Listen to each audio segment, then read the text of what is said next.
In the world of Kuroko no basketball, few names carry as much weight as Seijuro Akashi. To some, he is a genius, a prodigy, the ultimate captain. To others, a tyrant, a manipulator, the embodiment of control gone too far. But what if I told you he's all of them? This is not just a story of a powerful player. It's the story of a fractured identity, a boy who was never allowed to fail, a child who split himself in two to survive the unbearable pressure of perfection. Seijuro Akashi isn't just a rival. He is the final boss of Kuroko's basketball, not because of his skills alone, but because of what he represents: the cost of greatness, the trauma of never losing, and the quiet desperation hidden beneath flawless performance. Today, we're going deep not into his highlights or stats, but into his psychology. We'll explore how Akashi's mind split under pressure, how he developed the Emperor Eye, how he led with fear before finding redemption, and what makes him one of the most complex characters in modern sports, anime, and manga. Whether you admire him or fear him, Akashi Seijuro is unforgettable. This is the mind of a basketball emperor. Seijuro Akashi is introduced in Kuroko's basketball as the captain of the legendary generation of Miracle's 5 basketball prodigies who dominated middle school basketball at Teiku Junior High. But while each of the other 5 had their own overwhelming talents, Akashi stood out for a different reason. He was the only one they all listened to. He wasn't the best shooter, not the strongest, not the fastest, but he was the undisputed leader, the one they never questioned. Why? Because Akashi never lost, ever. He led not with volume, but with presence. His quiet voice carried more weight than a scream. When he walked into a gym, people stood straighter. When he gave orders, even the most arrogant prodigies obeyed. There was no doubt, only certainty, only control. He attends Rakuzan High School, where he serves not only as team captain, but as an almost godlike presence. His teammates are monsters, all physically dominant, but even they fall in line under Akashi's rule. And make no mistake, at Rakuzan, Akashi rules. Unlike the rest of the generation of miracles, Akashi is a mystery for most of the series. He doesn't appear directly until late into the manga. We only hear of him through others' whispered stories, reverence, and fear. And when we finally meet him, he's not what we expect. Gone is the calm, strategic prodigy described by Kuroko. In his place, a ruthless, cold, sharp-tongued boy with blood-red eyes and a personality that screams, "Obey me or be crushed." So what happened? That's the question at the heart of Akashi's arc, and the one that transforms him from a mere antagonist into one of the most psychologically rich characters in the story. Let's break down the fundamentals. Key traits. Captain of Teiku and Rakuzan. Possesses Emperor Eye, a supernatural skill allowing him to predict movements, read intentions, and break opponents down. Never lost a match until Seirin. 2 personalities: the original, kind Akashi, and the controlling, tyrannical other Akashi. Symbol of pressure, legacy, and psychological fracture. Visual design and symbolism. Heterochromia. In his emperor state, Akashi's eyes turn red, both of them. Red is the color of dominance, blood, royalty, and alertness. When he returns to his true self, one eye returns to yellow, restoring balance and individuality. Posture and gaze. His posture is rigid, like a ruler. He stands tall, looks downward, rarely shows emotion until his psychological breakthrough. Speech. His emperor self refers to himself as I or me in a highly formal, detached manner. The real Akashi uses aura, more casual and human. What makes him different? Unlike Aomin, Kizi, or Kagami, who rely on raw talent and explosiveness, Akashi wins through control. He controls the game, the tempo, his team, his opponents. He wins before the tip-off. Why? Because he believes weakness must submit to strength. If you oppose me, I will crush you. If you want to win, you must obey me. That's not just a villain's bravado, it's a defense mechanism. Because beneath the surface is a young boy terrified of losing. Akashi Seijuro is the emperor, but also the victim. He is strength personified and weakness denied. He is the character most transformed by pressure, and ultimately the one who changes the most by confronting his own mind. To understand how he became this way, we need to go back to where it all started. To understand Seijuro Akashi, we must strip away the uniform, the perfect GPA, and the polished voice, the golden boy persona, and ask a very simple question. What happens when a child is never allowed to lose? The perfection prison. Seijuro Akashi was born into pressure. His family is powerful, prestigious, and wealthy, the kind where excellence isn't celebrated, it's expected. His father is emotionally distant, a man obsessed with control, legacy, and performance. He raises Seijuro not with warmth, but with expectations, perfection in every area, grades, behavior, and of course sports. Failure is not an option, mistakes are weaknesses, vulnerability is unacceptable, and for a while, young Seijuro plays along. He excels. He becomes the best. In chess, in violin, in school, In basketball, everything he touches turns to gold. But this success isn't freedom, it's a prison made of expectations. Every win increases the pressure to never lose.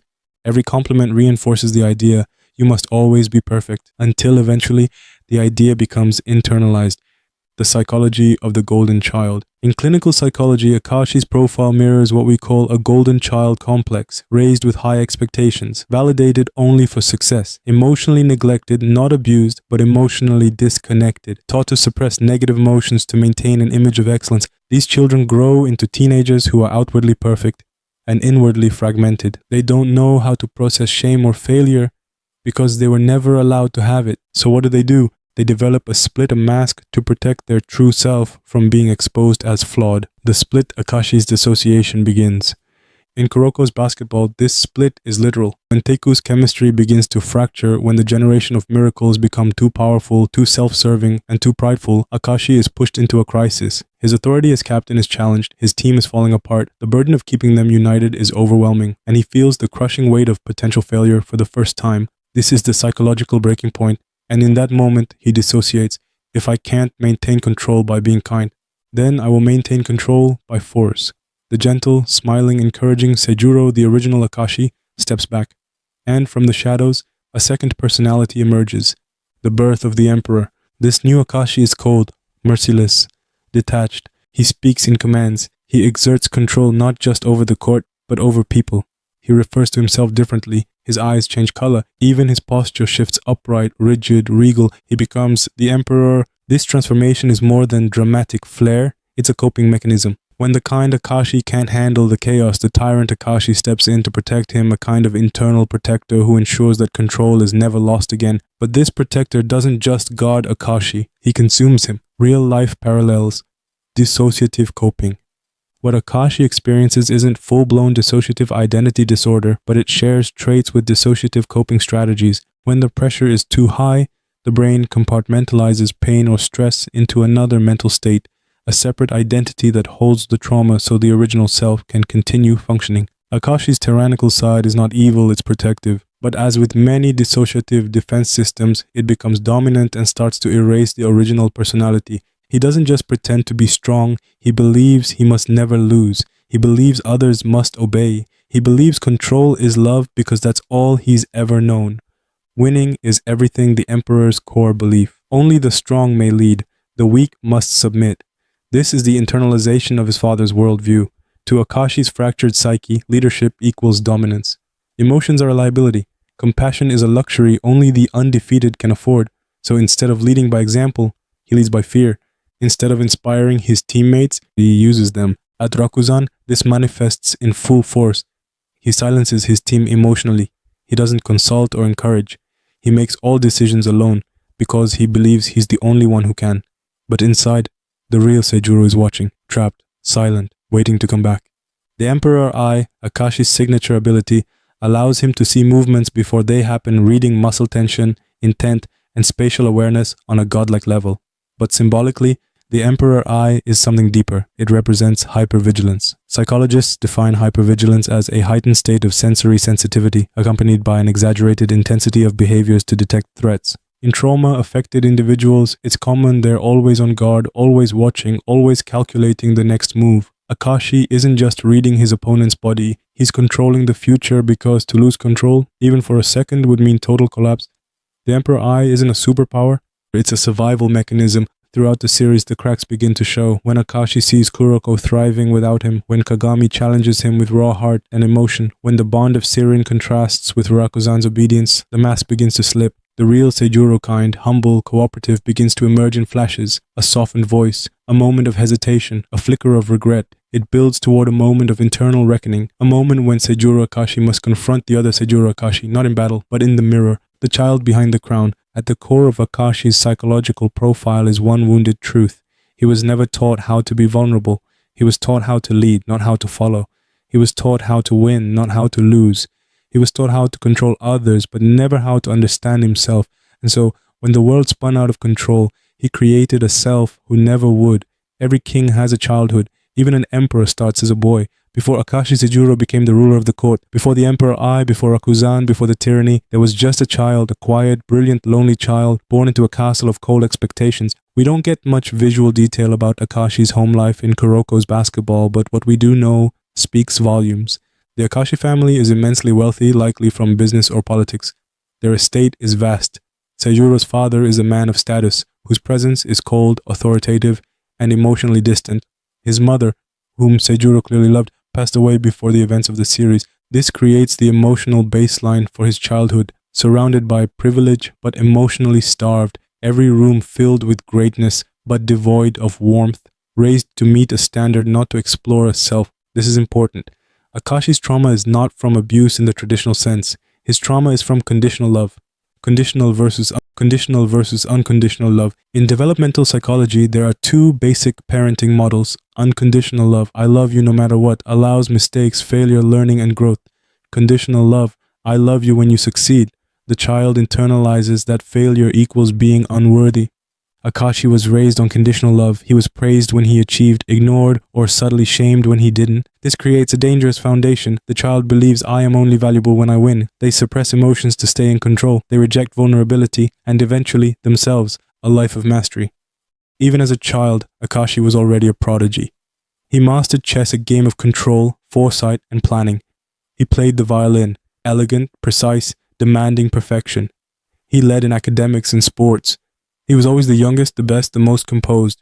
From the outside, a golden child. From the inside, a child desperate to be enough. If I keep winning, maybe I'll finally be worthy of my father's full attention. Now let's introduce the first person who saw Akashi, not just as a captain, but as a friend, Tetsuya Kuroko. In Teiku Middle School, Akashi met 5 basketball prodigies, but only one truly resonated with his inner self. Kuroko was quiet, invisible, yet emotionally intelligent. He understood teamwork in a way Akashi admired. They built trust, mutual respect. The original Akashi often smiled around Kuroko. He offered encouragement, warmth, things his home life lacked. He began forming a real friendship built not on control but on connection, and this terrified his other teammates, because while Kuroko and Akashi valued teamwork, the others were beginning to worship power. The Teiko era, glory and decay. At Teiko, the generation of miracles were undefeated. They crushed teams by 100+ points. They were national champions every year, and Seijuro Akashi led them not by strength but by harmony. But here's the twist. As the victories stacked up, the team chemistry collapsed. Aomini grew bored, convinced no one could challenge him. Murasakibara lost interest, saying basketball was no longer fun. Kisei copied skills endlessly but became emotionally detached. Midorima fixated on routine and astrology, a form of mental control.